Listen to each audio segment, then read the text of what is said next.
మన జీవితంలో కొన్ని సత్యాలున్నాయి అవి నేర్చుకుందాం. మనల్ని మనం కోల్పోకుండా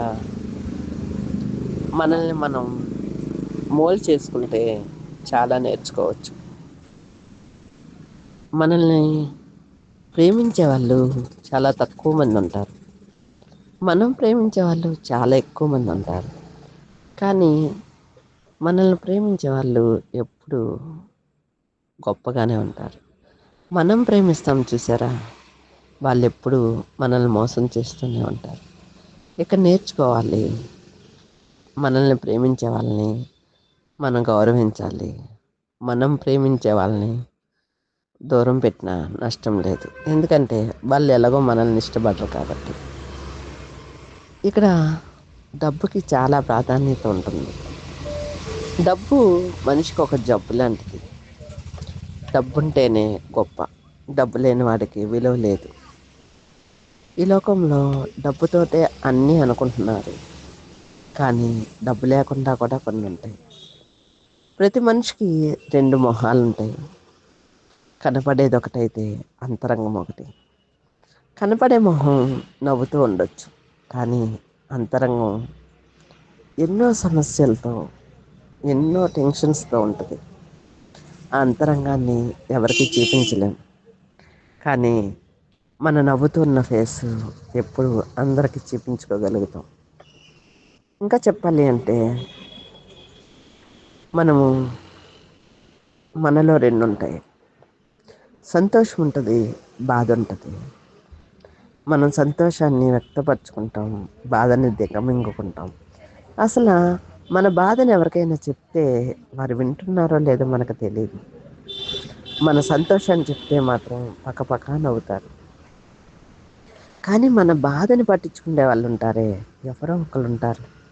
వాళ్ళకి మాత్రమే చెప్పుకోవాలి. ఎందుకంటే ఆ బాధని తీర్చగలవారు దేవుడే అయితే, మన బాధను వినేవారే మన స్నేహితులు. అందరూ వినరు, ఎందుకంటే వింటున్నట్టు నటిస్తారు. వాళ్ళని పక్కన పెట్టండి. ఎవరైతే మనం ఏదైనా చెప్పుకుంటుంటే మనసారా ఒక్క నిమిషం వాళ్ళు వింటారో వాళ్ళే మన నిజమైన స్నేహితులు. మన సంతోషాన్ని ఎక్కడైనా మనం పంచుకుంటూ ఉంటే కొందరు చాలా సంతోషపడతారే, వాళ్ళు కూడా మన స్నేహితులే. కానీ మన సంతోషాన్ని చూసి వాళ్ళు ఈర్ష్యపడతారే, వాళ్ళని దూరంగా పెడదాం. ఎందుకంటే అలాంటి వారి వల్ల మనకి ఏ ఉపయోగం ఉండదు. అలాగే లైఫ్ పార్ట్నర్ అనేవారు అర్థం చేసుకున్న వాళ్ళు ఉంటారు, అర్థం చేసుకోలేని వారు ఉంటారు. ప్రేమించిన వారు ఉంటారు, ప్రేమించినట్టు నటించే వాళ్ళు ఉంటారు. ఇక్కడ కూడా రెండు మొహాలు కనబడుతూ ఉంటాయి. కానీ మనం లైఫ్ పార్ట్నరు అర్థం చేసుకున్నా అర్థం చేసుకోకపోయినా సర్దుకుపోతూ ఉన్నాం అనుకో, జీవితం సాగిపోతుంది. సర్దుకుపోకుండా గొడవ పడ్డామనుకో ఏ ఉపయోగం లేదు. ఎవ్వరు పెద్దలు వచ్చి తీర్చినా వాళ్ళిద్దరిని చెరువు వరకు గుర్రాన్ని తీసుకెళ్ళగలరు, కానీ చెరువులో నీళ్లు గుర్రంతో తాగించలేరు. అలాగే మనిషి స్వభావం ఎలా ఉంటుందంటే, వారి ముందు సర్దుకుంటానంటారు, కానీ మనసు సర్దుకొనివ్వదు. కాబట్టి సర్దుకుపోవటం నేర్చుకోవాలి. ఆడవాళ్ళైనా మగవాళ్ళైనా.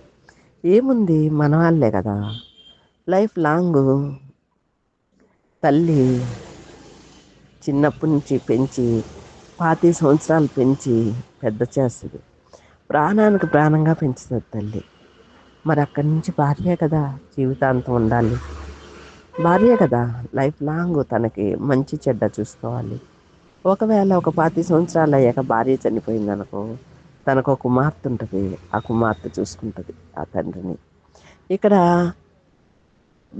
కొడుకుగా 25 సంవత్సరాలు ఎదుగుతాడు, భర్తగా 25 సంవత్సరాలు ఉంటాడు, తండ్రిగా 25 సంవత్సరాలు ఉంటాడు. ఇక్కడ అన్నిటిలోని 75 సంవత్సరాలు అయ్యేపటికి జీవితం అయిపోతుంది. అంటే కంపల్సరీ మగవాడు ఆడదాని మీద ఆధారపడి ఉన్నట్టే కదా. ఇప్పుడు ఆడది 20 సంవత్సరాలు అమ్మా నాన్న మీద ఆధారపడి ఉంటుంది. ఒక 20 సంవత్సరాలు భర్త మీద ఆధారపడి ఉంటుంది. ఒక 20 సంవత్సరాలు కొడుకు మీద ఆధారపడి ఉంటుంది. అయిపోయింది కదా లైఫ్. అంతకు మించి ఏముంది? ఇదే కదా మగవాడి మీద ఆధారపడటం అంటే. ఒక మంచి కుమారుడు ఉండాలి, ఒక మంచి భర్త ఉండాలి, ఒక మంచి తండ్రి ఉండాలి ప్రతి కుటుంబంలో. అలాగే మంచి తల్లి ఉండాలి, మంచి కుమార్తె ఉండాలి, మంచి అత్తగారిగా ఉండాలి. ఇవన్నీ సహజం. ఇవన్నీ మనలో లేకపోతే మనం ఎలా మనుషులం అవుతాం? మనకి 2 రూపాయలు ఉన్నాయన్నాను కదా. ఒకటి మంచి రూపం, ఎలా అంటే అందమైన మొహం, అందమైన నవ్వు. రెండో రూపం అంతరంగం. అది ఎవరికి మనం చూపించలేం. మనకి ఎన్నో గడ్డు సమస్యలు వస్తూ ఉంటాయి, నవ్వుతూ దాన్ని తీసుకుంటాం. ఎన్నో పోరాటాలు పోరాడాలి, ఎవరికి చెప్పుకోలేము, దేవుడికే చెప్పుకోగా. మనుషులకి చెప్తే హేళన చేస్తారు కదా. కానీ కొన్నిసార్లు కొన్ని స్నేహితులకు చెప్పుకొని భారాన్ని దించుకుంటాం. దానివల్ల ఉపయోగం లేకపోయినా మనం ప్రకృతి కోసం కూడా చెప్పుకుందాం. వర్షం వస్తుంది అంటే అది భూమిని తడిపి వెళ్ళిపోతూ ఉంటుంది. అదే వరద వచ్చిందనుకో కొన్ని కుటుంబాలని నాశనం చేసి వెళ్ళిపోతుంది. దీనికి అర్థమేంటో తెలుసా? తండ్రి తాగుబోతైతే వర్షంలాగా తన ఆరోగ్యాన్ని తను పాడు చేసుకొని వర్షంలా ఉంటాడు. ఎందుకంటే వర్షం ఎప్పుడు వస్తుందో తెలియదు. అలాగే తండ్రి ఇంటికి ఎప్పుడు వస్తాడో తెలియదు. తాగుతాడు, తన ఒళ్ళు తనే గొల్ల చేసుకుంటాడు. ఇంటిని కూడా, కుటుంబం కూడా బాధపడుతూ ఉంటుంది. వర్షం వస్తే కూడా అంతే కదా. కొన్ని వ్యాపారాలు ఉండవు, స్కూళ్ళు ఉండవు, ఎన్నో ఇబ్బందులు పడుతూ ఉంటాం. కానీ వరద అలా కాదు, మొత్తం ఉన్న కుటుంబాలన్నిటిని తుడిచిపెట్టుకొని వెళ్ళిపోతూ ఉంటుంది. ఎలా అంటే పేకాటలాగా. పేకాడతారు కదా. పేకాడేవాడు ఏం చేస్తాడు తెలుసా? తన ఇంటిని, తన పిల్లల్ని, తన భార్యని, తినాల్సినయే కానీ, కుటుంబానికి ఉండాల్సినయే కానీ అన్నీ తాకట్టు పెట్టేస్తాడు పేకాట కోసం. అంటే వరదలాగా చేయడు. ఏముంటే అవన్నీ పట్టుకెళ్ళి అమ్మేయటం, ఇలా చేస్తాడు. ఈ ప్రకృతిని ఆపగలది దేవుడు తప్ప ఎవరు ఆపలేరు. అలాగే ఈ తాగుబోతుని, ఈ పేకాటగాడిని ఆపాలంటే దేవుడు తప్ప మనుషులు ఏమి ఆపలేరు. మనం ఎన్నిసార్లు చెప్పినా వాడు ఎండు. ఇంకా వాడి మైండ్లో ఏముంటుందంటే రేపు మానేద్దాం మందు అనుకుంటాడు. ఇంకా రేపు అనే బోర్డు పెట్టుకునే తిరుగుతాడు జీవితం అంతా. పేకాట కూడా ఈసారి డబ్బులు పోయినాయి కదా రేపు మానేద్దాం అనుకుంటాడు. జీవితం అంతా రేపు అనే బోర్డు పెట్టుకునే తిరుగుతాడు. ఇంకెప్పుడు చూసినా అది రేపు అనే ఉంటుంది. ఆ రేపు అనేది ఇంకెవరు చెప్పలేరు. మా చిన్నప్పుడు ఏదో ఒక ఊరిలో దెయ్యం ఏదో వస్తుందని ఎవరో బోర్డు పెట్టారంట, ఓ స్త్రీ రేపురా అని. నిజంగా దెయ్యం చదువుతుంది అంటావా? అది వాళ్ళు ఎవరికో వచ్చిన ఆలోచన. ఇంకా ప్రతి ఇంటి ముందు రేపురా, ఓ స్త్రీ రేపురా, దాన్ని పెద్ద ఫేమస్ అయిపోయింది. రేడియోలో, దూరదర్శన్లో చెప్పేవారు. నిజం చెప్పాలంటే దెయ్యం చదువుతుందా? దెయ్యమే రావాలనుకుంటే వచ్చేస్తుంది కదా డైరెక్ట్గా. కాకపోతే మనుషుల ఆలోచన అలా ఉంటుంది. అదే దేవుడు అనుకో, ఉప్పని ఊరితే పోతుంది. కాబట్టి మనుషుల మీద మనం ఆధారపడకుండా దేవుడి మీద ఆధారపడుతుంది చాలా మంచిది. మనకున్న ప్రతి బాధని మనుషులకు చెప్తే హేళన చేయొచ్చేమో, దేవుడు హేళన చేయడు. అది ఎలా మనం బయటకు రావాలి, ఎలా వస్తే నీకు మేలు జరుగుతుంది, లేదా ఇది నువ్వు చేసేది తప్పు అని ఆయన నిర్ణయిస్తూ ఉంటారు. ఆయన మనల్ని బయటకు ఎలా తీసుకురావాలో నేర్పిస్తూ ఉంటారు. కానీ చాలామంది దేవుడిని నమ్మరు. స్వార్థంగా వాళ్ళ వరకు, నేను బాగుండాలి, నా పిల్లలు బాగుండాలి, నేను బాగుండాలి, నా పిల్లలు బాగుండాలి, నా పరిస్థితులు ఇవి, నా పరిస్థితులు ఇవి అని ఆయనకు చెప్పుకుంటారు. అసలు విషయం ఇక్కడ ఉండేది ఎంతకాలం? ఈ 70 ఏళ్ళ జీవితంలో మనం ఎప్పుడు శ్రమ పడకుండా ఉండగలమా? ఒకరోజు శ్రమ లేదు అనుకుంటే తెల్లారి మామూలే కదా, తెల్లారి మళ్ళీ శ్రమలు కనపడుతూనే ఉంటాయి కదా. మరి అది అలవాటు చేసేసుకోవాలి కదా, శ్రమలను ఇష్టంగా తీసేసుకోవాలి. సంతోషాలు, పండగలు, పబ్బాలు ఎప్పుడన్నా వస్తాయి. కానీ మనం బాధలు ఎప్పుడు ఉంటాయి మనతో. కాబట్టి మనం ఎప్పుడు ఉండే వాళ్ళతో స్నేహం చేయాలా, ఎప్పుడో వచ్చే వాళ్ళతో స్నేహం చేయాలా? ఆలోచించండి. నేనైతే బాధలతో స్నేహం చేయటం అలవాటు చేసుకున్నా. ఎందుకంటే బాధలు ఎప్పుడు వస్తూ ఉంటాయి. వాడితో స్నేహం చేసి ఏముందిలే, నువ్వెప్పుడు నాతోటే ఉంటావు కదా అని సర్దుకొని వెళ్ళిపోతామే. వెళ్ళిపోతే అది కూడా క్యాజువల్గా తీసుకొని సర్లే రేపు వస్తాలే అని వెళ్ళిపోతుంది. మనం అబ్బో నాకు బాధ ఉంది, నాకు ఈ సమస్య ఉంది, నాకు ఈ నొప్పి ఉంది అని 10 సార్లు అనుకుంటున్నాం అనుకో, తగ్గుతుందా? ఎలా తగ్గుతుంది?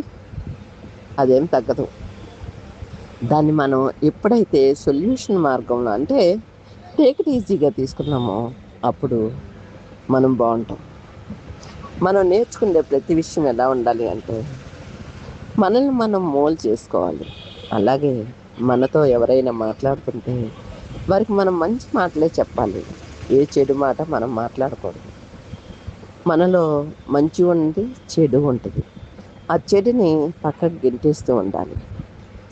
అప్పుడప్పుడు ఆ చెడు మనల్ని గుచ్చుకుంటూ ఉంటుంది. ఇలా ఎందుకు ఉండాలి, వాళ్ళలాగే మనం కూడా ఉన్నాం అని మన మనసు అనిపించినప్పుడు వెంటనే దాన్ని పక్కకు గెంటేయాలి. పక్కకు గెంటేసి మనం ఎలా ఉన్నామో సాఫ్ట్గా అలాగే ఉండాలి. మనం దేవుడి సన్నిధికి వెళ్ళి నేర్చుకోవాల్సిన విషయాలు ఏంటంటే మనల్ని మనం ఎలా సరి చేసుకోవాలో నేర్చుకోవాలి. అబ్బా, వెళ్ళిన కాంచి ప్రార్థన చేస్తూ ఉంటాం, ఏడుస్తూ ఉంటాం. నాకు ఈ సమస్య వచ్చింది, ఈ సమస్య తీర్చేయ్యా తీర్చేయ్యా అంటే దేవుడు ఆ సమస్యని ఎందుకు తీర్చాలి చెప్పండి? నువ్వు ఏ రోజైనా దేవుడికి ఈ ప్రాబ్లం నుంచి నేను బయటపడ్డా కదా, దీన్ని ఎలా తీర్చుకున్నానో, నా కష్టార్జితంతో తీర్చుకున్నా కదా దేవా, నువ్వు నాకు సహాయం చేసావు కదా అని కృతజ్ఞతలు చెల్లించాలి కదా. ఆయనకి ఏమీ అక్కర్లా, మన నుంచి ఏమీ ఆశించట్లా. మన మనసు ఆయనకు కావాలి, మన అంతరాత్మ ఆయనకు కావాలి. మన అంతరాత్మ శుద్ధీకరణగా ఉందనుకో, మనము ఆయన సన్నిధిలో ఉన్నట్టే. ఇక్కడ ఒక 3 స్త్రీలని పోలి చెప్తున్నాను. ఈరోజు కాదు, చాలాసార్లు విన్నాను. అక్క వాళ్ళు, అన్న వాళ్ళు చెప్తుంటే ఆ మాటలే మీకు చెప్తున్నాను. ఇదేం నాకు సొంతంగా తెలిసింది కాదు. 3 స్త్రీలు ప్రార్థన చేస్తున్నారంట. ఫస్ట్ స్త్రీకి దేవుడు అడిగినవన్నీ ఇచ్చేస్తున్నాడంట. ఏది అడిగితే ఆమె అడక్క ముందే ఆయన అన్నీ సిద్ధం చేసేస్తున్నారంట. రెండో స్త్రీ ప్రార్థన చేస్తుంటే ఆమె అడిగినవే ఇస్తున్నారంట, అడగనివే ఇవ్వట్లేదు. ఆమె అడిగినవే ఇస్తున్నారు. ఇక్కడ మూడో స్త్రీ ప్రార్థన చేస్తుంటే ఆయన ఏమి ఇవ్వట్లేదంట, చిరునవ్వు నవ్వేసి వెళ్ళిపోతున్నారంట. అప్పుడు ఒక ఆవిడ చూసి 3 స్త్రీలు ఒకేలా ప్రార్థన చేస్తున్నారు కదా, మరి ఆవిడ అడగకముందు అడగని కూడా ఇచ్చేస్తున్నారు కదా అంటే ఆమెకి ఇవ్వాలి. ఆమె అలా ఇస్తేనే ఆమె సంతోషంగా ఉండి నాతో ఉంటుంది, అందుకే ఆమెకి ఇవ్వాలి అన్నారంట. మరి ఈ రెండో స్త్రీ అడిగినవన్నీ ఇచ్చేస్తున్నారా? ఆమె అడిగినవి ఇస్తేనే ఆవిడ సంతోషపడుతుంది, కాబట్టి ఆవిడకి అడిగినయే ఇవ్వాలి. అంతకుమించి నేను ఇస్తే ఆమె సంతోషంగా ఉండదు అని చెప్పారంట. మరి ఈ స్త్రీకి మీరు ఏమీ ఇవ్వకుండా నవ్వుతూ వెళ్ళిపోతున్నారు కదంటే ఆమెకి నేను సంతోషంగా ఉండటమే కావాలి, నేను నవ్వితే చాలు, ఆమెకి ఇంకేం అక్కర్లా. ఆమె అడిగినవన్నీ అక్కడే మర్చిపోతుంది. ఆమె నేను నవ్వగానే అది చాలు తండ్రి అంటుంది. ఆమెకి నా హృదయము, నా ఫేసు, నా సంతోషం కావాలి. కాబట్టి ఆమె ఎప్పుడు నాతోటే ఉంటుంది. వీళ్ళు ఇచ్చినప్పుడే ఉంటారు, ఇవ్వనప్పుడు ఉండలేరు. ఇచ్చినప్పుడే కృతజ్ఞతలు చెప్తారు, ఇవ్వనప్పుడు ఏం మాట్లాడలేరు. ఆమె అలా కాదు, ఇచ్చినా ఇవ్వకపోయినా నువ్వు నాతో ఉంటే చాలయ్యా, నువ్వు నాతో ఉండయ్యా, నువ్వు నాతో ఉంటే చాలయ్యా, అన్నీ నాకు పొందుకున్నట్లే అనేసి అంటది. కాబట్టి ఆమె నాకు ఇష్టమైన అమ్మ, అందుకని చిరునవ్వు నవ్వి ఊరుకుంటారు. చూసారా, దేవుడు కూడా మన పక్షాన ఎలా ఉన్నారో. ఒక 3 స్త్రీల కోసం చెప్తేనే ఎలా ఉంటే ప్రపంచమంతా ఎంతమంది స్త్రీలు ఉన్నారు, ఎంతమంది పురుషులు ఉన్నారు, ఎంతమంది యవనస్తులు ఉన్నారు, ఎంతమంది పిల్లలున్నారు. మరి అందరి ఎడల దేవుడు అలాగే చూస్తాడు కదా. మనం ఏం అడిగేమన్నది కాదు ఇక్కడ, ఆయన సంతోషంగా మన యందు ఉన్నారా లేదా అన్నది కావాలి. ఇది నేను నేర్చుకున్న చిన్న విషయం. కాబట్టి మీరంతా నా ఫ్రెండ్స్ కాబట్టి నాకేదో వచ్చింది. నా సంతోషం కోసం చెప్తున్నాను. మీరందరూ వింటున్నారు. విన్నందుకు సంతోషంగా ఉంటే నాకు చాలు. ఇంతకు మించి నాకేమీ అక్కర్లా.